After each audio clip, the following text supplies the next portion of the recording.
Welcome to Let Me Fix This. Enjoy the video. In this video, I will show how to use Notion for LinkedIn only way.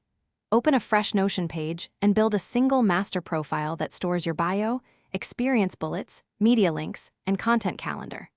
Use templates for consistency, tag items with keywords, and create a publishable portfolio page. Sync your content calendar to reminders and export polished posts for copy and pasting to LinkedIn drafts for better reach. In this video, I will explain how to use template blocks to scale LinkedIn content with Notion. Start by creating a few formats: article, short post, thread, and portfolio update. Add fields for hook, value, CTA, hashtags, and visual assets so you never miss an element. Duplicate templates, fill them in batch, then tag by topic and priority for a steady posting rhythm that reduces decision fatigue and improves consistency. In this video, I will help you set up a smooth Notion to LinkedIn workflow that actually gets content published. Start with an inbox page for raw ideas, then move selected ideas into a weekly content bucket.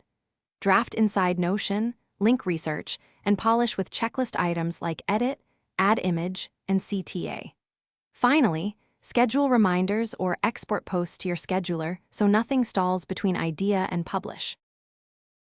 Thanks for watching. If you found this helpful, don't forget to like and subscribe.